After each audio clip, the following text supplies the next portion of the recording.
Digisaate tulevikulahendused ja 5G toob sinuni Telia.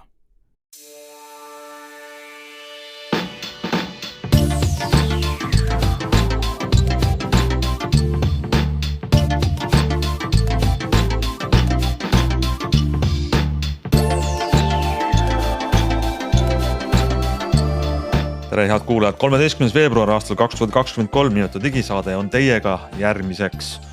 minutikümnendiks või tunniks. Meie oleme täna siin neljakesi. Meelis Väljamäe klõvistab klaviatuuriga, Glen Pillure kuulab, Hans Lõugas räägib, Henrik Roonemaa on ootel ja meie saates on põhiteema. Täna räägime AI'st, kuidas ta meie elu praktilises sammus juba on muutnud ja veel muutma hakkab. Kuidas on meie muljed uuest ägedast telefonist Samsungi Galaxy S23-st. Oma kätega oleme saanud seda puutuda ja väike oluline teade kõigile, kes tahaksid omale kiiret internetti väljaspool Tallinna. Siis hoidke kõrvad lahti, selline nimetatud digisaade täna tuleb.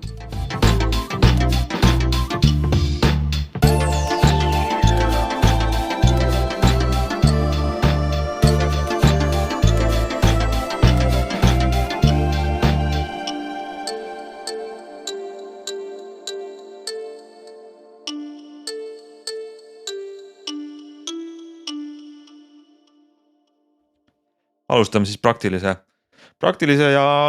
oma kogemuse jagamisega. Eelmine nädal me rääkisime selle Samsungi uue telefoniseeria, võtsime pulkadeks lahti, aga miski ei ole targem kui oma silm. Teatavasti kuningas. Meelis ja 2 silma on seda telefoni näinud, käed on seda telefoni kasutanud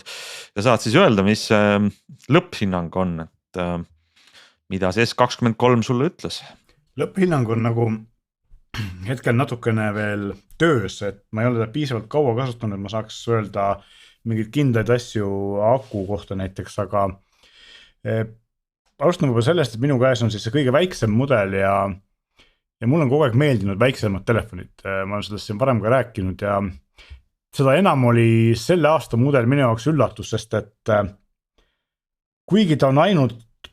punkti, komapunkti võrra suurem kui eelmise aasta mudel ja täpselt sama suure ekraaniga, siis tegelikult ta tundub kõvasti suurem, kui ta tegelikult on, ehk ta ei ole käes üldse nii mugav, kui üks väiksem telefon peaks olema. Ja mu igapäevas kasutuses on aasta vana või paar aasta vana Galaxy S21 FE, mis on 64-tollise ekraaniga ja siis see uus S23 on 61-tollise ekraaniga. Ja kui ma panen kõrvuti, siis minu tavatelefon on omajagu suurem. Peaks olema ebamugavam, aga tegelikult käes nad tunduvad üsna sarnased selles mõttes, et ma ei tunne, et suurem telefon oleks ebamugavam käes. Aga seal väiksel on olemas kõik väikse telefoni negatiivsed omadused, ehk ikoonid on pisemad, eks ole, minu varast silmad ei taha, neid on väga hästi näha, ehk siis teksti peab suuremaks tegema, et sellised asjad, et ta on nagu minu jaoks üllatus, ma ootasin nagu huviga, et mulle meeldivad väiksed telefonid ja vanasti ma ikka kaalusin, et äkki peaks omale väiksem telefoni ostma, kui järgmiseks telefoniks asi läheb, et mitte suuremat. Ja praegu mulle tundub, et selle konkreetse mudeli puhul on ikkagi see, et tal on olemas kõik väikse telefoni negatiivsed omadused ja piisavalt vähe väikse telefoni positiivsed omadusi, et seda nagu õigustada. Ja teine asi on see, et hind on, eks see 949 €, mis ta praegu maksab, kuigi selle eest saab 256 mudel hetkel eeltelimiskampaanias Samsungil. Aga ta on ikkagi oma 300 või vähemalt 250 € kallim kui eelmise aasta mudel ja kaamerad on praktiliselt identsed, siin on tehtud natukene softi trikke juurde, ehk ta teeb minimaalselt paremat pilti, tõenäoliselt me ei ole ise eelmise aasta mudeliga üks ühele võrrelnud, aga loogika ütleb. Ja aku on ka 200 mAh suurem, mis on natuke suurem kõigil nendel, sest väikest telefonidel ju häda on see, et neil on väike aku, eks ole. Ja siin on ka, et eelmisel oli 3700, seal on 3900, siiamaani mulle tundub, et kuna ta ise on ka pisike ja ekraan ei ole võib-olla väga suur, siis ta ei võta väga palju voolu, ehk ma ikkagi saan ta ilusti päeva hakkama, mis on nagu selline telefonidel vajalik omadus, eks ole, vähemalt ühe päeva hakkama saaksid. Aga seal ei ole nagu midagi sellist, mis paneks nagu mind soovitama seda ja mitte soovitama eelmise aasta mudelit. Ja kui me vaatame neid omadusi, eelmise aasta mudel on käes mugavam, kõvasti odavam, eks ole, siis võib-olla võiks öelda, et hoidke raha kokku, kui teil on väikest telefoni vaja, ostke hoopis S22. Et väga sarnane ja teades Samsungist, siis nad ka vanematele mudelid ikkagi pakuvad päris mitu aastat veel tarkvara tuge, eks ole. Et mina olin nagu selle koha pealt üllatunud. Kaamera puhul on huvitav see, et kui siin mõni aasta tagasi tegi Samsung siis hästi neoonvärvides pilte, siis nad vahepeal tõmbasid seda tagasi, nad ei olnud nii üle satureeritud värvidega ja see S21 FE, mis mul on, teeb nagu üsna naturaalset pilte, siis see telefon jälle teeb jällegi punane on ikkagi siuke tugevalt neoonpunane, nii et vähemalt nende piltidega, mida mina tegin. Et võib-olla see ongi see tehisintellektiga parandamine, mida on teinud, on nüüd jälle tagasi nagu sellise ülepakutud värvide suunas. Et ka see ei ole nagu võib-olla väga suur edasiminek, et üldiselt minu tunnetus on see, et kui te väikest telefoni otsite, siis võib-olla S22 või Asus Zenfone 9 oleksid hetkel paremad valikud, eriti arvestades, et maksab pea 1000 eurot. See on midagi väga huvitav, mis sa räägid, et ma ei ütle, et sinu see hinnang, vaid kogu selle telefoni turu seis on siis selline, et 6,1 tolline telefon on nüüd väike, et te otsite väikest telefoni, et see on naljakas, aga see on muidugi huvitav, et sa ütled, et ta ikkagi tundub nagu ta tundub suurem, kui ta võiks olla, sest eelmise aasta mudel mulle tundus nagu käes väiksem. Kuigi see vahe, ma ütlen, see on mingi 0,4 millimeetrit on tegelikult füüsilise suuruse vahe, aga ilmselt on see, et ääred on kandilisemad. Kõrguse vahe on 0,3 millimeetrit ja laiuse vahe on 0,3 millimeetrit. Just, eelmise aasta nii et mudeliga, väga olematu vahe tegelikult. Ja aga ta käes tundub 1 gramm, nii et sul on ütleme sellised kirurgi silm ja käsi, ma ütlen, ja apteekri kaal on su käsi, et sa tunned seda. Ma ei oodanud ise, et see vahe nagu nii tugevalt tuntav on ja loomulikult, kui me rääkisime siin mõni saade tagasi sellest viimasest alla 6 tollisest Samsungist, ehk siis Galaxy S10e, siis see oli käes ikkagi väga-väga mugav, eks Hendrik mäletab seda kindlasti, et sellega võrreldes, kuigi see suuruse vahe on väga väike, on see telefon kuidagi kõvasti ebamugavam. Ma olen viimase 6 ajaksul saanud palju küsimusi või kuidagi mitu korda on küsitud, et soovite ühte head väikest telefoni ja ma olen vaadanud nii odavaid, keskmisega kui kalleid ja kõik on 6 tollist ja suuremad. Just, ja ei oska mitte midagi soovida. iPhone SE on hea valik. Muide Meelis, ma elasin midagi sellist läbi, aga teises suunas võib-olla, siis kui ma vahetasin oma iPhone'i, et ma olin mitu aastat, ütleme iga päev ja kokkuvõttes ma arvan, võib-olla isegi paar tundi iga päev, iga jumala päev, paar tundi hoidnud käes oma iPhone'i ja siis ma ostsin selle 14 plussi ja mu keha oli nii ära harjunud selle keha osaga, mille nimi oli iPhone 13, et nüüd kui ma andsin oma käele hoida suurema telefoni, siis see esimesed mitu päeva tundus mulle üüratult loll mõte, et ma midagi sellist pean käes, et ta oli raske ja mu peopesa ei osanud teda hoida ja balansseerida normaalselt ja ju pöial ei saanud aru, kust tuleb nüüd seda pilti liigutada. Ja ma ikkagi 2-3 päeva mõtlesin, et see telefon läheb nüüd kohe Amazoni tagasi, otsisin juba karbi välja ja mõtlesin, nii. Ja siis mingil hetkel täiesti ootamatult vist mu keha harjus ringi ja nüüd ma võtan seda iPhone Plussi kätte ja mulle tundub, et see on maailma kõige parem telefon ja ma elu sees ei taha väiksemat, nii et üks asi on, ma arvan, et see tundumine ongi hästi palju seotud sellega, et me oleme nii hirmus harjunud mingit teatud asja oma peos hoidma, et meie see, ma ei tea, mis see nimi on, biomehaanika või biomotoorika või mis iganes see on ju, biotaju, et ta on nii ära harjunud, et kui me võib-olla räägime nädala aja pärast uuesti, siis sa ütled, et see on täiesti, ma ei tee mingit vahet, et see on väga hea telefon, aga võib-olla on endiselt nii, et sa ütled, et no ma ei tea, et see ikkagi tundub nagu suur ja kas ma mäletan õigesti, et need uued Samsungid on kandilisemad kui eelmised või? Just, nad on natuke kandilisemad, see mõjutab, see mõjutab kohe, siis ta pigistab su peopesas mingeid teisi kohti natukene eemal sellest, kus sa muidu oled harjunud telefoni hoidma. Rääkides harjumisest, üks huvitav asi on veel, on see, et ma ei saa väga kergesti pihta sõrmejälje lugejale. Ta on, kuna ekraan on väiksem, siis ta on nagu ekraani suhtes natuke kõrgem kui mu teisel Samsungi telefoni, mõlemal on ekraani sees, eks ole. Ja siis ilmselt ma vajutan harjumus natuke madalamale ja ma pean mitu korda proovima, siis ta ütleb mulle, sul on näpp vale koha peal, kuigi ma näen seda rõngast, eks ole, aga ilmselt see on ka mingi sisse harjunud värk. Aga samas, kui me räägime sellest, et telefonid, väike telefonid 6 tolli, siis kuulejad ei näe, aga ma panen see kõrvuti 2 telefoni, mis on mõlemad 6 tolli, et see vahe on siin umbes siuke sentimeeter. Ehk siis 5 aastat vana Huawei, tänu sellele Samsungil ei ole enam ääri, eks ole, ja see Huawei on veel üleval all, on see päris korralikud ääred, siis tegelikult see sama 6, see on 6,1 on Samsung ja see Huawei on veel 6.0, eks ole, veel näiteks väiksema ekraaniga, aga ta oli omal ajal ikkagi kõvasti suurem füüsilisest, ehk siis tegelikult selle arvet ongi ju saadud panna suurem ekraan väiksemasse korpusesse, et need raamid on väga õhukeseks läinud. sellepärast me ei näegi väikseid telefone. Muidugi aga no vaata nüüd tarbijana sul peab olema hea meel, et sa saad sama raha eest rohkem ekraani ja vähem korpust, mis on väga positiivne. Aga minu jaoks oli üllatus see, et ma kogu aeg mõtlesin, et see 6,4 tolline Samsung, mida ma praegu kasutanud, äkki see on natuke liiga suur, äkki ma tahaks väiksemat. Kui ma kõrvuti panen, siis tegelikult mulle tundub, et kasutusmugavuse poole pealt ei ole vahet, aga suure ekraani eelised tulevad see suure puhul mul välja, nii et pigem võib-olla ei olegi pointi väiksemalt osta. Mina olen ka muide väga nüüd selle plussiga ikkagi seda meelt, et ma saan aru, inimesed ei osta seda või no mingid kuulujutud on, et umbes Apple'il see müük ei lähe nii hirmus hästi. Ma arvan, Minit ostati veel vähem, sest tegelikult see iPhone 13 ja 12 mini oli väga mõnus pisike telefon. Ma kogu aeg nüüd värisen, et kui äkki nad paganad lõpetavad selle iPhone Plussi tootmise ära, et mina küll ei taha väiksemat ja Hans, see sõber, kes sul küsis seda väiksemat, soovita talle kurjalt seda suuremat. Ja siis räägi paari nädala pärast, kui ta on ära ostnud, ma võin peaaegu et kihla vedada, et ta ei taha väiksemale peale enam. Ta ei taha isegi normaalsuuruse peale minna. Või siis ongi see, et väikeste telefonide tulevik on see flip, eks ole, mis on siis taskus väike ja välja suur. Siis ta on väike ja paks. Seda küsivad inimesed, kes kasutavad mingit, ma ei tea, 5,9, 6. Aga anna talle see suurem kätte, las ta viriseb 2 nädalat ja pärast ta tuleb tänab sind. See võib olla küll, et inimene tegelikult ei taha väiksemat, aga ta mõtleb, et ta tahab ja inimesed ju tihti peale inimesed ei tea, mis nad tahavad. Tegelikult tahaks kanda väiksemat telefoni taskus ja kergemat ja mõnusam käes hoida, millel oleks sama suur ekraan nagu praegusel või suurem, nii et see on vastukäiv. Aga et kes tahavad võrrelda, siis operaatorit on kindlasti nii S21 või 22 või 23 koha peal olemas, saab kõrvuti kätte võtta ja proovida, kui mugavam tundub, eks ole, võib-olla sinna kõrvale siis mingi, kui ei ole just operatsioonisüsteemi eelistust mingisuguse iPhone'i asja ka, mis on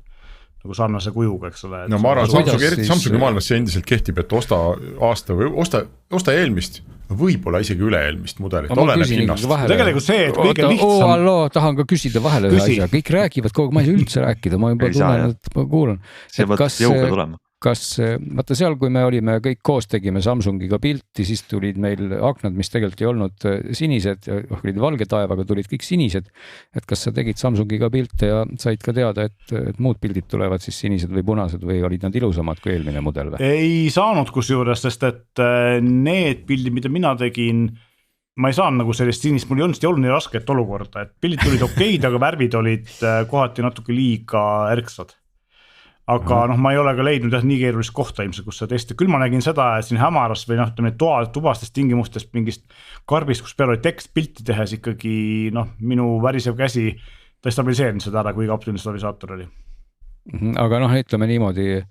suures pildis võib öelda, et kaamera on lihtsalt nii, nagu ta oli ka umbes eelmisel aastal ehk piisavalt hea. Jah, ta on tegelikult väga hea kaamera, et ega siis kurta ei saa, muidugi mitte nii hea kui Ultral, eks ole, aga piisavalt hea, aga ta ei ole oluliselt parem kui eelmise aasta mudelil. Ja, et selle koha pealt mingit väga suurt erinevust tund. Kas teine asi oli aku vastupidavus, kas see kuidagi moodi üllatas ka või oli? No ma olen nüüd kasutanud 2 päeva ja mõlemal päeval ma olen saanud hakkama niimoodi, et ma ikkagi hommikust õhtuni saan ilusti hakkama, et ma jääb isegi 30% alles, kui ma väga intensiivselt ei kasutan, et tegelikult kas see pisik aku töötab minu jaoks piisavalt, aga võib-olla mõne teise jaoks mitte, et teisel telefonil on mul 4500 mAh aku ja ma ei ütleks, et see vahe oli minu jaoks tohutult märgata, võib ka olla see, et uuel telefonil on lihtsalt ei ole ta nii väsinud ja teiseks on võib-olla mingid äppe, mis seal nii-öelda lollused teevad on vähem, eks ole. Ja, nii et erilist edasiminekut seal ka ei paista. Erilist tagasiminekut ka ei ole. Just, selles mõttes just, et seda muret, et see aku on liiga väike ja sellega hakkama ei saa, seda nagu ei tohiks olla. Jaa, nii. Selge, väga tore. Nüüd on siis pilt ees sellest. Jagan ühte uudist veel, mis eelmisel nädalal siin natukene kõlapinda sai sellise üleskutse vormis, et teeme teile kõigile teine head kuulajad ja teie tehke omakorda see kõigile oma tuttavatele, kellel võiks olla huvi kiirema internetiühenduse vastu ja nad pole seda oma praegust operaatorit saanud. Siis Eestis teatavasti ehitab fiiberoptikat kodudeni välja sellest magistraalvõrgust Enefit Connect, Eesti Energia tütarfirma. Ja kes nüüd siis eelmisel nädalal päis välja jälle oma kaardi sellest töödest, mis see aasta tehakse ja kuhu kõikjale uued aadressid saavad siis võimaluse liituda fiiberoptikaga. Siin on head kokkuvõtet ei ole, kaardi peal on väga palju rohelisi täppe asulates, alates, ma ei tea, Saaremaa läänerannikust kuni Petserini välja peaaegu ja Narva jõesuuni üle Eesti, mõnedes maakondades vähem, mõnedes rohkem. Ja mis selle mõte kõige on siis see, et võib-olla te ei pane ise tähele või teie tuttav või pereliige või sugulane, kellel on maal suvila või maja või mida iganes. Et kas teil tuleb kiri või tuleb postkasti midagi, et teie aadressil on võimalik liituda siis selle fiiberoptikaga, mis teatavasti tähendab seda, et teie siis majani tuuakse see kiire ühendusvõrk ja te saate ise valida ükskõik millise operaatori, olgu see mõni suur või mõni väike. Aga üleskutse on siis see, et Enefit Connecti kodulehel on võimalik ka oma aadressi kontrollida. Et kas seal on juba, kas ei ole või kas on lähiajal tulemas, nii et hoidke silmad lahti, see on selline ainulaadne võimalus, et fiiberoptika on lihtsalt kõige varem viis oma kodu internetiga ühendada. Ja kui see teile kohale tuuakse üsnagi mõistliku või väikse soodustatud liitumistasu eest, siis tasub seda kasutada. Niisiis, nüüd on see teine teile ka tehtud. Räägime siis edasi sellest, et juba eelmise aasta lõpus ühest hetkest hakkas sellise suure tohutu trendina ja massilise, ma ei tea, mis see õige sõna on, tahtsin öelda hüsteeria, aga see ei ole hüsteeria midagi negatiivset, see ei ole hüsteeria, aga see on vaimustus sellest,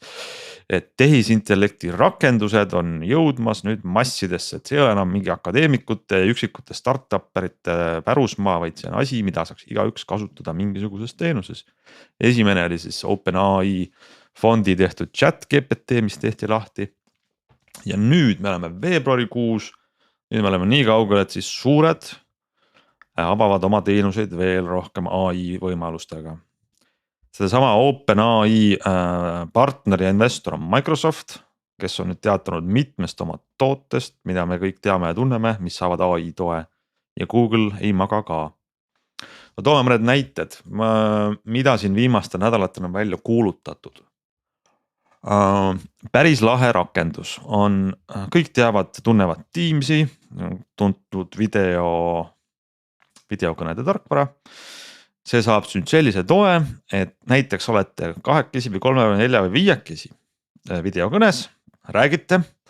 siis seal kõrval nagu väike ahjualune kuulab väike ChatGPT veinikene AI, kes kuulab, mida räägitakse, saab sellest aru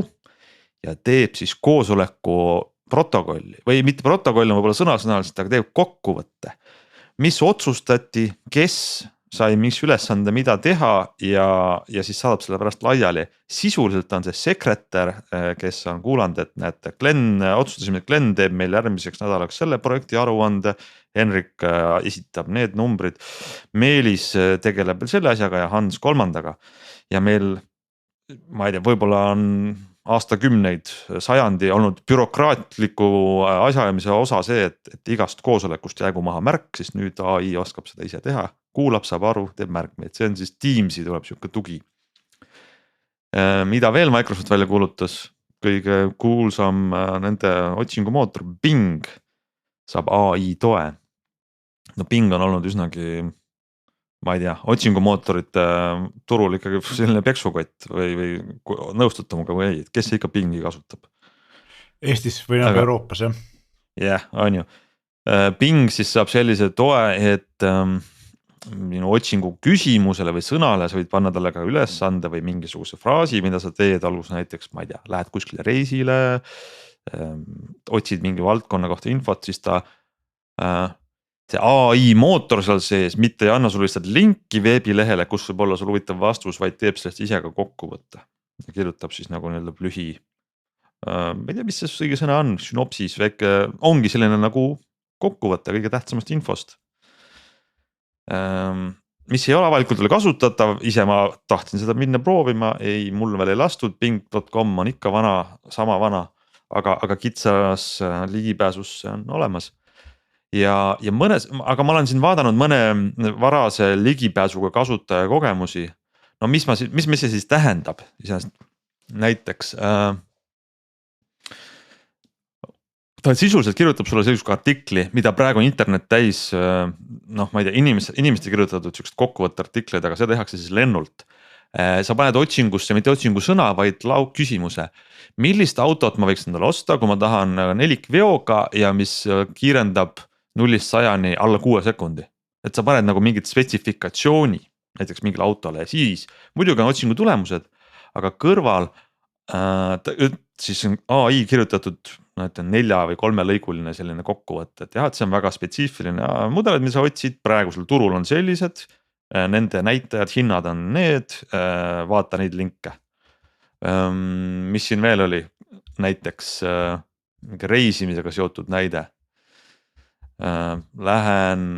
Reisin sellisesse piirkonda, mis sa soovitad mul teha ja võib-olla on internetis olemas, selle on mingisugune reisiblogija juba nagu teinud artikli, aga kui ei ole, siis sulle lennult tehakse vastuseks siis selline lühike ülevaade koos viidetega. No ma ei ole seda ise proovinud jällegi, ei tea, kas see päriselt on hea või ei ole, aga tegelikult need kõlavad jube praktiliste rakendustena sellele, et AI mootor on lugenud või läbi töötanud selle teksti, mis on internetis, sellest suudab teha siis lennult sinu päringule vastuseks mingisuguse kokkuvõtte. Aga ja, kuidas teiega, te olete veel nüüd ChatGPT-d veel proovinud? No võib-olla siin ongi nagu 2 suunda, kui võib-olla sellest AI-st nagu veel laiemalt vaadata, et üks pool on just see, mis sa mainisidki, et see AI tuleks appi meile tänase interneti kaevamisel nii-öelda, just nimelt otsingutes, see on ilmselt see koht ka, kus Google näeb praegu, et tuleb ka ruttu midagi teha, sest et muidu juhtub nii, et võib-olla varsti on hoopis Bing see otsingumootor, mida hakatakse kasutama. Sest et see on ju, see on ju elementaarne siuke vajadus oli aastaid, eks ole, et kui hästi sa oskad guugeldada, eks ole, et sul anti justkui mingi ülesanne, et näed,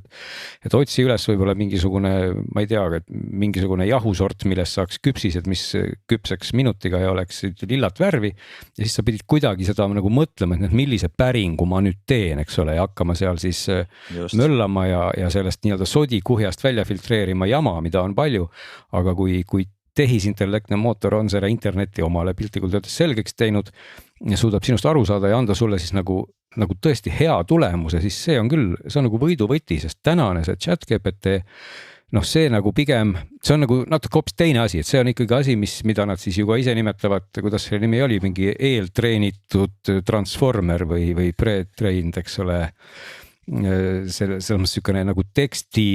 tekstiteeskleja, ütleme siis nii, kes ka igal sammul rõhutab, et ta ei tea ju internetist midagi alates sellest ja sellest kuupäevast, millal see kuupäev oli vist 2021, eks ole. Siin tulebki tõmmad joon vahele, mis on nüüd põnev, mis on see aasta hakanud juhtuma, et see ChatGPT, mis tuli eelmine aasta välja, oli treenitud aastani 2022, vist 2021 andmete põhjal. Ta oli lugenud interneti läbi, oli see läbi töötanud ja selle põhjalt koostas vastuseid või teadmised olid sellest ajast. Kui nüüd see integreerib Microsoft selle oma Bingi, mis siis reaalajas uueneva infoga on kursis, siis ta ühe suure piirangu kaotab ära. Ja muidugi siin natuke ikkagi, kui vaadata seda ChatGPT, proovida nagu sinna kardina taha vaadata, kuhu tegelikult võib-olla tavalised inimesed ei saagi vaadata meie kaasa arvatud, eks ole. Et natukene jääbki see küsimus, et mida see nii-öelda tehismõistus päriselt teab või millise mulje ta jätab, et ta teab. Et võib-olla ka selline hea konks siin kohal, mida mainid on ju see, et ta oskab rääkida eesti keelt, aga teda ei ole õpetatud ju rääkima eesti keelt, ta on ise õppinud rääkima eesti keelt. Ehk et see on nagu üsna siuke nagu märgiline, et tegelikult on ikkagi algoritm, mis on õppinud selle pärast rääkima ära eesti keelt, et aastani 2021 oli internetis nii palju eesti keelt, mille põhjal ta siis keeleliselt suutis selle keele selgeks saada nagu piltlikult öeldes väike laps, eks ole. Et ta oskab seda küll natukene kehvemini, sest seda on võib-olla vähem, aga ta ikkagi oskab seda, et teistpidi selle juures on just see sama moment, mida ta ka ise rõhutab, ma räägin siis nagu nagu tehisintellekt, et ta on nagu eeltreenitud keelemootor, ehk et meie inimestena tihti paneme tema öeldud sõnade taha rohkem sisu, kui seal tegelikult on sisu, et see on see sama asi nagu laps ostab poest mänguasja ja mängib mängurongiga ja teeb põrr ja näeb, et see on nagu päris rong, eks ole. Sest tema maailmas see nii ongi, et pigem natukene mulle tundub täna olles selle ChatGPT-ga siin rohkem ja vähelt suhelnud, et ta tekitab, kuidas ma ütlen, ta paneb nagu ilu vaataja silmadesse palju. Ja see, mida ta vastu nagu annab, see tundub nagu fassaadina hästi-hästi veenev. aga tegelikult tuleb nagu filosoofiliselt küsida, et kas seal taga on ka midagi muud kui lihtsalt ümber pakendatud info või kuidas et see jutt läheb natuke nagu segaseks võib-olla mõista, aga see ongi nagu see koht, kus inimestena meie oleme harjunud kogu aeg teineteisega rääkides nägema selle pakendi taga sisu, sest et meil on niisugused kognitiivsed võimed, mis eeldavadki, et teise inimese taga on nii-öelda mõistus. aga kui see näeb välja samasugune nagu see mõistus, siis me paneme selle sisu sinna ise taha, olgugi, et see vastus võib-olla on hoopis teistel põhimõtetel meile öeldud, eks ole. Aga nii see tegelikult ongi, et minul on kogu aeg olnud vastumeelne see, et me neid asju, mida me siin praegu tehakse mingite algoritmide põhjal, nimetatakse tehisintellektiks, sest seal ei ole tegelikult intellektiga väga palju pistmist, eks ole. Samas siiski ma ütleks, et sellele ikkagi nagu teise poolega korraks veel vastu tuues argument, et ikkagi see on just see minust märkimisväärne, see ChatGPT ka mootorina ongi õppinud ära keeled ja kõik asjad ikkagi nii, et see ei ole lihtsalt niisama mingisugune nagu, kuidas öelda, selline rumal algoritm, mis vastab millelegi midagi, vaid ikkagi, mis tegelikult on võimeline looma ka info põhjal midagi uut. Absoluutselt ja tegelikult siin ongi ju see, et vahet pole, kuidas me seda nimetame ja kuidas see toimib, aga me ei saa üle ega ümber faktist, et see on nagu selline jäämäe tipp ja me näeme ilmselt siin lähiaastatel ja kuudel isegi veel mingisuguseid muudatusi, mis nii mõnegi inimese töötuks jätavad, nii mõnegi inimese uut tööd annavad, ühesõnaga me näeme sellist päris tugevat paradigma muutust, umbes samasugust nagu me kunagi siis, kui tuli, ma ei tea, aurumasin, eks ole, ja inimesed läksid põllu pealt ära linnadesse, eks ole, et midagi on kindlasti see muutumise alguse juures, aga samamoodi nagu siin, ma ei tea, ulmekirjanikud teadlased on rääkinud singulaarsusest sellest, kuidas tehisintellekt nagu meid ära asendab ootamatult, siis tegelikult siin on võib-olla see tõde, et see muutus toimub nagu jupi kaupa erinevatel elualadel ja nagu teistmoodi, kui me seda arvata oskame, vaid nagu kuidagi vaikselt ja salamisi ja võib-olla ka väga aeglaselt, eks ole, et me ei märkagi seda. No Glenn, ma just olen sinuga nõus, et see tehisintellekti suurim probleem, ma arvan, ütleme tehisintellekti otsingu ja ka nende kokkuvõtteid tegevate tehisintellektide suurim probleem on täna see, et kust me teame, et see on tõsi, mis nad räägivad. See on üks põhjuseid, miks suured,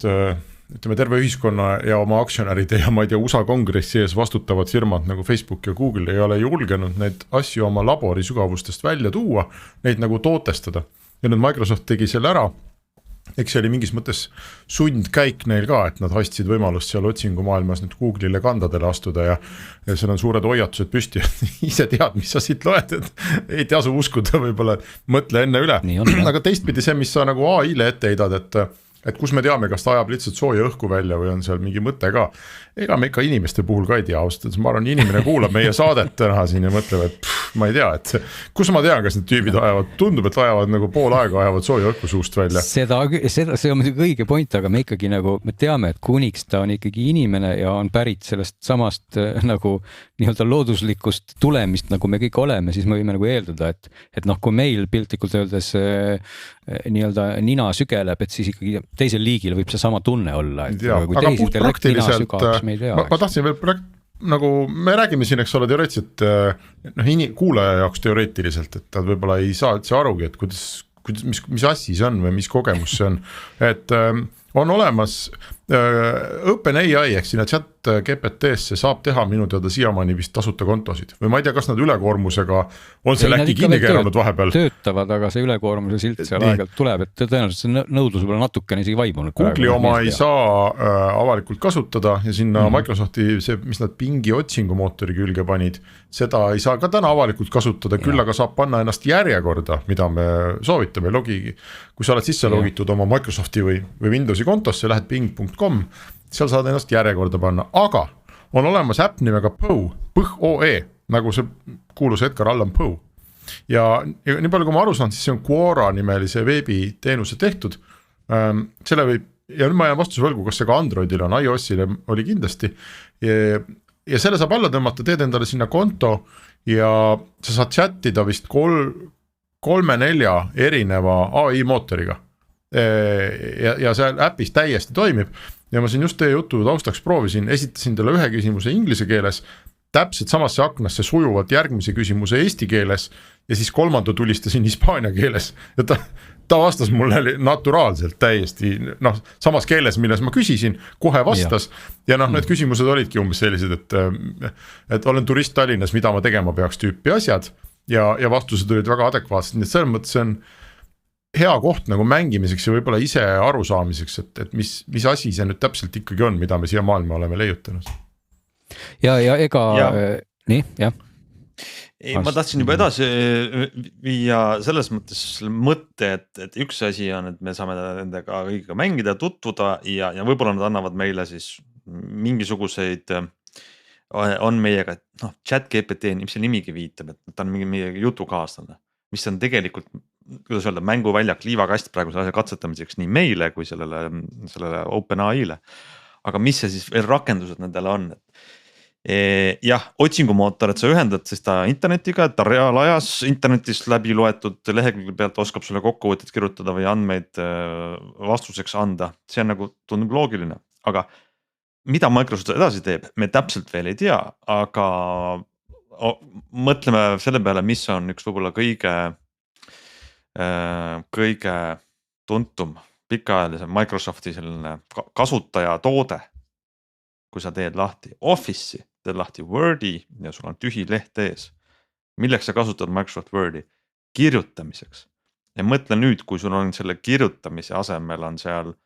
keegi sinu eest teeb selle töö ära. Et kui sa avad Microsoft Wordis uue dokumendi, mitte sul ei ole tühi leht ees, vaid sul on küsimus, mida sa tahad siia kirjutada. Ja sa kirjutad, palun tee mulle siis kiri, no mis iganes eluks sul on vaja midagi kirjutada. Ja sa mitte ei kirjuta seda lehte täis, vaid kirjutad ühe lause ja ta kirjutab sinu eest selle täis. Nägin sihukest katset, et kui sul on vaja kirjutada mingisugune, noh, näiteks blogipostitus mingil teemal, mis ei ole, mis on teema on selline, mis on internetis leitav info põhjal. Sa kirjutad talle 2-3 reaalise sellise sisendi ja plaks kirjutab sulle selle valmis. Kiri tuttavale, ametnikule, ülemusele, alluvale, kolleegile, mis iganes see on, kui see nagu tüüp ülesanne, mida sa täidad, siis nende asjade teostamine on tänu sellele AI mootorile lihtsalt nii palju kiirem, et see võtab ära sellise küütu käsitöö, jääb järgi töö sellega, mis on nagu originaalne asi, ma kirjutan midagi uut, mida ta AI ei ole suutnud õppida internetist, mida kohta ta ei tea, see on see, mille jaoks kulub aeg, aga aja kulutamine korduvate ülesannete täitmiseks tekstipõhiselt, noh see lihtsalt, see kaob ära, seda ei ole enam vaja enam teha ise. Muidugi ja siin, eks ole, ongi see koht, mida oli see vist Meelis, kes mainiski, et tegelikult omamoodi ongi see AI nagu uus masin, mis aitab mingisuguseid protsesse tunduvalt paremini teha, aga lõpuks jääb ikkagi see küsimus, et kas originaalsus tuleb nüüd sealt inimeselt või tuleb sellelt AI-lt ehk et kui mina näiteks mingit teksti või midagi loon, et kui ma tahan tõesti võib-olla siis selline ametlik tekst on nüüd võib-olla natukene halb näide selles kontekstis, et ametlikud tekstid reeglina ongi padu igavad ja peavadki vastama mingitele kriteeriumitele, seal mingit originaalsust pole üldse vaja rääkida. Just muide ja selles ongi, ma tean ühte inimest, kes kasutas seda ChatGPT-d, et palun kirjuta mulle põhjendus, miks ma võiksin minna sinna konverentsile. Ja siis see konverentsi nimi oli nagu jutumärkides, et täida see lünk ja ta saatis selle siis oma, ma ei tea, kas kolleegile või ülemusele ja see nagu läks käiku, et see nagu bürokraatlik materjal, mida on meil vaja toota, kus ei ole vaja originaalsust, on ju. Ja sa leiad selle sisu sealt internetist ja see on nagu sellist täidist ilmselt toodab ta väga hästi, aga teistpidi, kui sa ütled nüüd, et palun kirjuta mulle raamat stiilis Oskar Luts Kevade, eks ole, siis on asi palju keerulisem, sest et see on nagu nüüd natukene see koht, kus jääbki nüüd nagu see küsimärk, kas mingisugusel hetkel või kas see hetk saabub, et see AI ongi selline, et ta võibki kirjutada nagu jutumärkides uue kevade ja kas ta siis suudab seda stiili aimata või ta suudab luua mingisuguse täiesti uue kvaliteedi, et me räägimegi sellest, et et näed, et selle autori tekst on jube äge lugeda ja see autor on tehisintellekt, eks ole, ehk et kui me täna vaatame sellist nagu loometegevuse baasil, noh, kuidas ma ütlen, raamatud, filmid, muusika, mis iganes, siis me hindame justkui originaalsust, hindame igasuguseid parameetreid, mis muudavad siis selle lõpuks selliseks väga magusaks ja söödavaks tooteks. Ja täna ikkagi inimfaktor on nende toodete puhul hästi-hästi oluline, et minu küsimus on jah see või mõttekäik, et millal võiks jõuda kätte siis see aeg, kus tehisintellekt tõesti konkureeribki nagu täitsa lõpuni viimistletud tootega, mis ongi ka sellises valdkonnas mitte ametliku tekstina, vaid mis ongi originaalne nagu lõpuni ja ala, et miks me peame action filmi tegema, eks ole, kaameratega ja sõitma ringi kuskil tolmustel teedel, kui äkki me ütleme hoopis sellele OpenAI-le, kuule, et tee mulle paar sellist sügava sisuga ja hästi huvitavat ja samal ajal tegevuse rohket filmi, eks ole. See on väga hea küsimus ja ma arvan, et siit me jõuame järgmise selle suure teemani, mis puudutab kõiki neid rakendusi ja mootorid, mis juba on siis detaili täpsus. Ehk kui sa räägid näiteks mingit loomingust, siis lõpuks seal iga detail loeb, et olgu see novell, film, muusika, mis iganes, et see detailid kokku saab tervik. Ja kui me vaatame praegu neid rakendusi, siis on see, et tihti see AI mootor kuidagi lihvib need teravad nurgad ümaraks. Vägagi, ja sest seal tuleb nagu üsna tasapaks toode kogu aeg praegu välja, eks ole. Just, ja siin on mingid näited, noh et üks selline esimene küsimus oli, et kas juba haridusvaldkonnas nagu muudab esseede kirjutamise mõttetuks, eriti inglise keeles, et noh, osaliselt jah.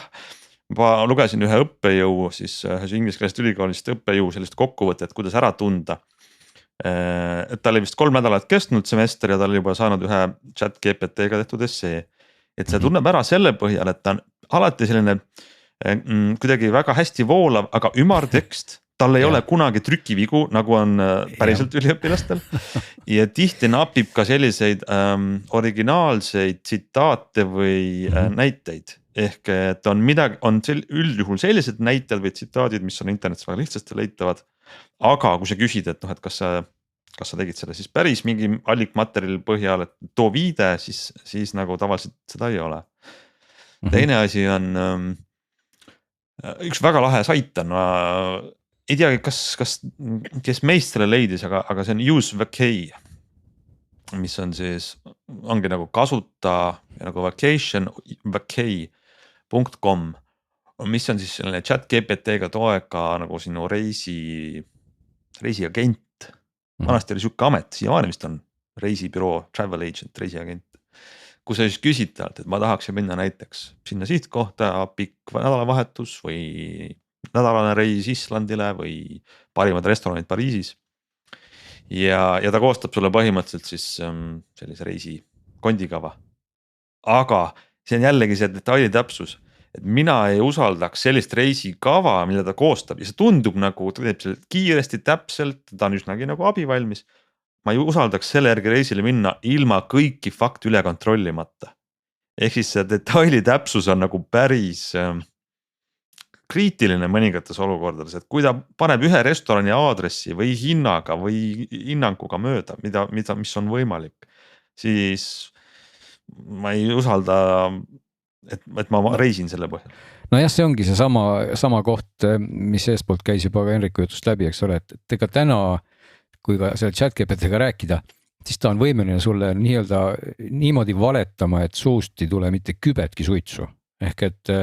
noh, mina olen nagu erinevate muusikaterminitega ta natuke kiusanud ja ta on võimeline nagu rääkima täiesti vale juttu, aga ilmselt mitte üldse pahatahtlikult, ma ei saagi niisugust sõna kasutada tema kohta, ta lihtsalt kuidagi ta kusagilt on saanud sellise info, ta ütleb mulle, et need asjad on nii ja kui ma teda parandan, ütlen, et tegelikult asjad on ikka nagu teisiti, siis ta reageerib alati hästi toredalt ja viisakalt, ütleb jaa, sul on õigus, need asjad on teisiti ja siis ta vastab mulle hoopis teisiti kohe. Ja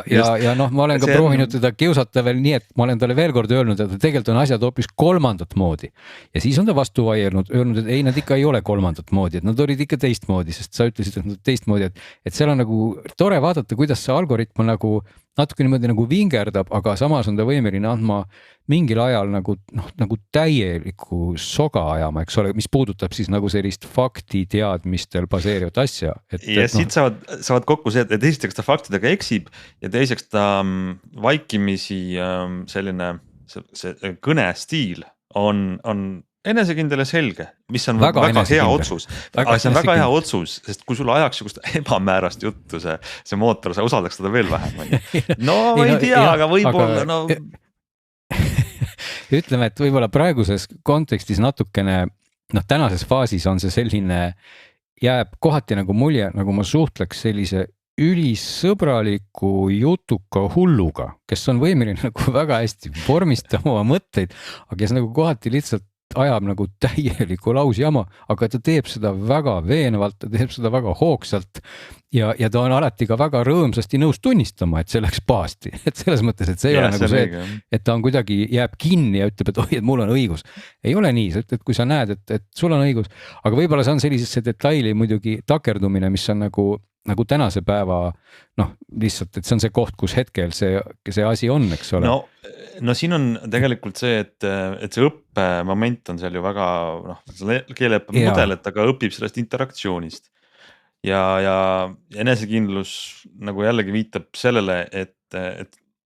me ei saa võtta seda enesekindlat vastust nagu tõena. Siin oli levinud näide oli see, kui paluda ChatGPT lahendada võrrand 3x + 4 = 11. Ma ei tea, mitmendas klassis seda õpitakse, et sa viid 4 nagu teisele poole seda võrdlusmärki ja saad siis teada, et 3x võrdub 7 ehk siis sa jagad 7 3-ga ja vastus on midagi 2,3, millele tema vastab automaatselt kohe, et x võrdub 3. Ta teeb midagi on valesti, tal on selle võrrandi tõlgendus on midagi valesti. Või talt paluda, kuidas võrrand lahendada, siis ta annab sulle võib-olla õige selle lahenduskäigu, aga numbritega mingil hetkel eksib.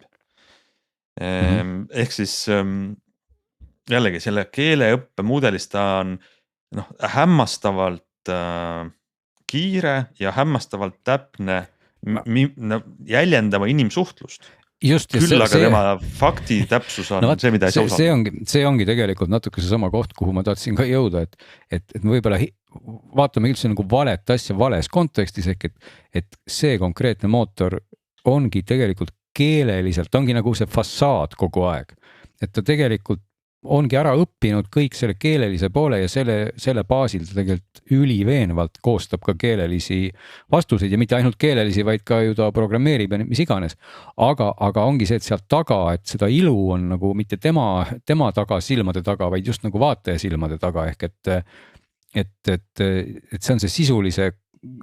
sisulise katte võib-olla puudumine, aga teistpidi, kus ikkagi tõesti ta on väga veenev ja ongi mõnes mõttes selline õppeprotsess või nõustaja, et ma ise siin proovisin mingeid väikseid koodijuppe kirjutada, programmeerida ja ma mõtlen, et täpselt kui ma oleks täna selline nii-öelda teismeline või laps, kes tahab õppida kas või programmeerima või mingeid asju ja kui mul oleks olnud selline õpetaja tol ajal, üliäge, kes tegelikult on hästi kannatlik, kes annab mulle mingeid lahendusi, need võib-olla ei ole alati nagu väga head või võib-olla ei ole väga õiged, aga need nagu on huvitavad ja ma saan sealt edasi minna ehk et paluda mingi lihtne koodijupp kirjutada, öelda, et pane sinna midagi juurde, ta pakub sinna seda midagi juurde, ta teeb syntaksit väga õigesti alati, et tegelikult sellises rollis nagu sellise käehoidja rollis, kui sa oskad teda kasutada, on ka see tänane tehisintellekt ausalt öeldes väga veenev. Ja siit tuleb, ma arvan, üks soovitus või selline, üks soovitus on ka võib-olla see, et ma tean tarkvarainsenere, kes kasutavad seda just selleks, sa ütlesidki, et näiteks mingis projektis või uues ettevõtmises on vaja siis lahendada see probleem uues programmeerimiskeeles, millega neil kogemust ei ole. Just. Ja siis nad küsivad ChatGPT-le, et palun, see on see minu funktsioon või koodijupp, mida ma näiteks Javas teeks niimoodi, kuidas ma seda läheneksin, ma ei tea, C-s või mingis muus või Pythonis või ükskõik kumad pidi see käib. Ehk siis ta on see juhendaja, kes sind väga kiiresti ja hästi, nagu sa ütlesid, järele jätmatult ja alati abivalmilt viib õiges suunas. Absoluutselt. Ja see on nagu täiesti asendamatu selles rollis. Ja mis ka tõesti nagu võib-olla märkimisväärselt imetlusväärne on see, kuivõrd laiahaardeliselt ta on ikkagi kas siis tõesti võimeline teesklema või lahendama selliseid ülesandeid, mis tunduvadki esimese hooga nagu üsna laiali valguvat stiilis, ma kaldun jälle muusika valdkonda, et kui talle öelda midagi, et tee näiteks mulle tarkvaraliselt mingisuguse efektiprotsessori emulaator, et kirjuta mulle selleks kood. Et ja kirjeldan talle natukene, et ma tahan sellist nii-öelda kärinaga kitarri näiteks saada või mingid muid selliseid väga inimlikult subjektiivseid termineid, et sooja ja paksu ja kärisevat ja mõnusat kitarri soundi. Et tee mulle selline nii-öelda koodijupp, mis siis oleks standardselt nagu ühildatav tänaste muusikaloomisprogrammidega, mis kasutavad nii-öelda näiteks seal VST või AU standardis neid selliseid nii-öelda plugin'e või seadmeid, mis on virtuaalsed, siis ta ongi võimeline seda tegema. Selles mõttes, et ta ei ütle, et sorry, et ma ei tea. Ta teab väga hästi, millised on need standardid. Ta krõbistab kohe C++-is selle põmaki valmis ja tõepoolest, ma nüüd ise nii sügavuti ei läinud, et ma oleks hakanud kohe seda testima, proovima, vaatasin siin ühte videot, kus teda nii-öelda proovile pandi ja tõepoolest ta oligi võimeline genereerima siis sellise koodi, mis tegi siis kärinaga kitarri soundi, kui ma seda juppi kasutasin ja kui see kärin oli isegi natuke, ta ei olnud küll väga hea omavahel öeldes, aga seal sai ka edasi kiusata ja öelda, et tee see natuke paksemaks ja et terminid, mida kasutati, olid tegelikult nagu väga inimlikud. Ehk siis see mootor teeb, et ta tõlgib sinu kirjalikud juhised selleks muusika sünteetiliseks nendeks instrumentideks. Nagu tõlgib minu juhised tegelikult puhtaks koodiks, selles mõttes, et kui keegi tuleb minu juurde täna ja ütleb, et kuule, et see sinu kokku miksitud lugu on natuke õhuke, et pane sinna natukene juurde soojust, eks ole, siis mul ei ole ju kusagil arvutis ega puldi peal nuppu, kus peal oleks kirjutatud õhuke ja soojus on ju, et selliseid nuppe ei ole olemas. Ma pean teadma, et näed, ma nüüd keeran mingeid sagedusi siit ja ma võib-olla teen midagi sealt ja ehk et see on see koht, kus inimmõistus nagu lööb selle laiali mingiteks faasideks ja imetlusväärne on see, et täna siis seesama OpenAI ChatGPT suudab seda sama terminit laiali jagada ka juba nagu programmeerija vaatena, eks ole, et ja selle on ka ta justkui ju ära õppinud siis nii-öelda internetis ringi kolades. Ja see on jälle üks õppetund, et ehk siis asi ei ole selles, et ChatGPT vastab meile inglise keeles meie küsimustele, vaid ta õpib ära keele ja vastab selles keeles, mida me palume. Olgu see eesti või inglise või C++ või Java või midagi muu. Ja minu arust, ma arvan, mis see kõige tähtsam nagu, mida peab sellest kõigest nagu kaasa võtma on see, et meil tuleb õppida neid juhiseid andma, neid prompte kirjutama. Mida me tahame saada. Just, sest et see võib olla nagu sina kirjutad muusikast ja oled sa bürokraat või oled sa blogipostituste kirjutaja või ma tean copywriterid, kes mängivad sellega. Ehk siis sul on vaja, see on nagu võib-olla uusaasta lubadus aastaks 2023 ja järgmiseks kümnendiks. Meil on vaja õppida aru saama, kuidas meie elualal see AI võiks olla kasulik ja andma talle siis neid prompte, et ta oleks meile kasulik. Ja igatahes ja siin ikkagi ka ma kuidagi tahaks korraks veel seda sama valdkonda nagu rõhutada, et nagu koht inimestena, mida me hindame, on ikkagi justkui inimeste loodud materjal või siis ma ei tea, kas looduse loodud materjal, aga põhimõtteliselt sellise orgaanilise võib-olla asja loodud materjal, milles me siis näeme sellist mingit sära või ootamatust või mida iganes, et küsimus ongi selles, et kas me täna nüüd siis seda tehisintellekti kasutades saame luua paremat ja ägedamat materjali või kiiremini või juhtub siis tõepoolest see, et ma ei tea, minul võib-olla tarbija jaoks ei ole üldse vahet, et kui mulle meeldib mingisugune muusikastiil, mida ma taustaks kuulan, siis miks ma peaks tahtma, et see taustamuusika on loodud siis keegi särava natuuriga inimene, võib-olla tehisintellekt teebki seda taustamuusikat nagu täpselt nii, et see sobibki mulle taustaks, eks ole, et see on natukene selline selline filosoofilise heietuse koht, eks ole, et kuhu rolli see tehisintellekt nagu sobitub ja kas me inimestena oleme võimelised siis hindama midagi, mida ei ole loonud enam inimene, eks ole. Et sest praegu ikkagi kõik see jutt, mida me räägime ja see nagu taandub natuke selleni, et me kasutaks seda tehisintellekti nagu oma nagu tegemiste parandamisel. Ehk et me justkui saame oma tegemised teha kas kiiremini või parema kvaliteediga, aga me teeme midagi, milles siis aitab meid see, eks ole. Aga see on just ja see on see õppekoht, et ma arvan, et selline hüsteeria selles osas, mida ma tõesti nimetan hüsteeriaks, et ai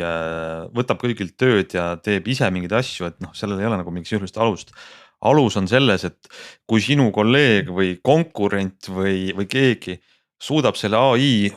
programmi või chat GPT või mõne muu koha peal oma tööd teha kiiremini, siis noh, sa kaotad mingi konkurentsieelise, et tegelikult tuleb, see on nagu Google tuli välja oma otsingumootoriga ja sa ikka kasutasid Alta Vistat.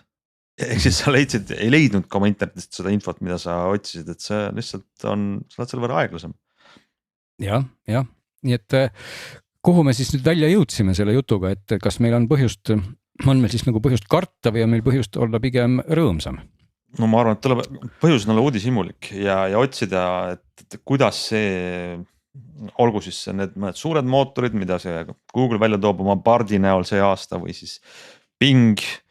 või Microsofti muud mootorid või see chat GPT üldisena või siis need 10 teised erialalised, nagu sa nimetasid, need muusika tegemise. Ja muide sellest muusikast võib-olla veel paar sõna siia lõppu, et ma vaatasin ka selle pilguga natukene ringi, et noh, et kas on ka siis sellist muusikal loomis tehisintellekti ja seda loomulikult nagu selgus on nagu metsikus koguses piltlikult öeldes, ehk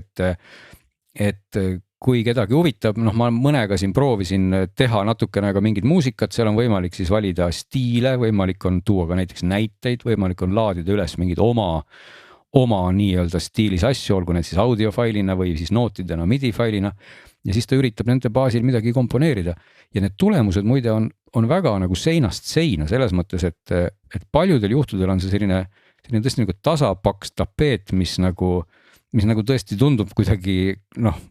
juhuslik on nagu vale sõna, aga lihtsalt selline asi, mis mingitele muusikareeglitele vastab ja tiksub ja mida tõesti on ilmselt väga lihtne teha, aga mingites stiilides, just eriti klassikaline muusika, on see kohati ülimalt veenev, sest teadupärast noh, ütleme siin Bach ja siuksed, no Bach on just eriti siukse matemaatilise klassikalise muusika näide, kes ilmselt oligi nagu elus arvuti peaaegu. Et tegelikult jälgides sellist valemite ja samas erandite keerutamist muusikas on tehisintellekt võimeline nagu noh, niivõrd veenvalt klassikalist muusikat looma, et seal tekib küll küsimus, et kas seda peab tegema inimene või mitte, eks ole, et noh, see sama OpenAI muide, kes siis on ka,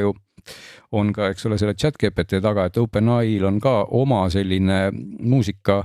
tehisintellekti vorm nagu MuseNet, et seda võite igaüks vaadata, siin on ka MuseNeti näiteid ja MuseNetis on siin näiteks ka näide, kuidas on siis Chopini stiilis tehtud Mozarti rondo alla turga algusega lugu, mis siis justkui oleks nii, et ühtepidi on see nagu Mozart, aga teistpidi on see nagu Chopin ja kui see nüüd mängima panna, siis ta tõesti kõlabki nii, et noh, see algus on muidugi 4 nooti juba, et kõik teavad seda lugu, aga edasi ta läheb natuke nagu teistmoodi, aga see kõik on nagu nii veenev klassika, et see on nagu tõesti see koht, kus mina ka nagu küsiks, et miks, et see ei ole üldse halvem, tähendab, ma nagu küsikski, et miks ma peakski kuulama siis päris Bachi, kui tegelikult seesama OpenAI Bach võib mul ludistada seda muusikalist matemaatikat ette nagu täiesti lõputus koguses ja see ei ole üldse vähem veenev, ehk et muusikas natukene on see sama moment nagu males, et tegelikult on teatavad valdkonnad, kui me räägime nüüd puhtalt muusikast kui helide kogumist, mitte ainult kui, no ma mõtlen nagu toonide kogumist, siis tonaalsuste kogumist,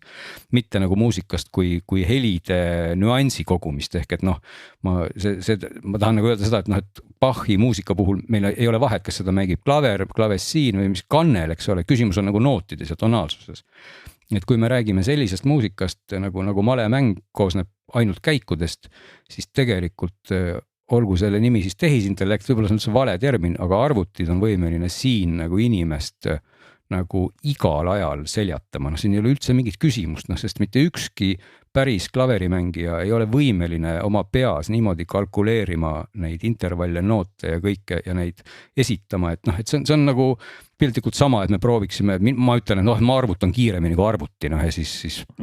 arvutan ruutjuurt mingist 2 miljonist, eks ole, et see on võimatu. Aga need kohad, kus on siis vaja piltlikult öeldes teha sellist aeglast kunsti, võt see on see koht, kus siis täna ikkagi on inimesel veel eelis ja loodetavasti see eelis jääb veel ikka mingiks ajaks, eks ole. kindel on, igatahes julgustame omalt poolt kõiki oma valdkonnas seda uurima. Me ei rääkinud üldse ei rääkinud ka piltidest, et kindlasti uurida, see on ka olemas, täitsa oma teema on see visuaali teema ja ka seal natuke on siuke omapäraselt läbiv käekiri, mis tundub esimese hooga hästi äge, aga siis võib-olla hakkab siin tuleb ju neid uudiseid nii palju veel lähitulevikus, et me jõuame siin korduvalt sellest rääkida. Kindlasti, jaa. Ei oska praegu ennustada, milleni see viib. Jaa, absoluutselt. Niisiis, selline oli meie veebruarikuu 13. veebruari digisaade, aitäh, et olite meiega, oleme teiega tagasi nädala aja pärast.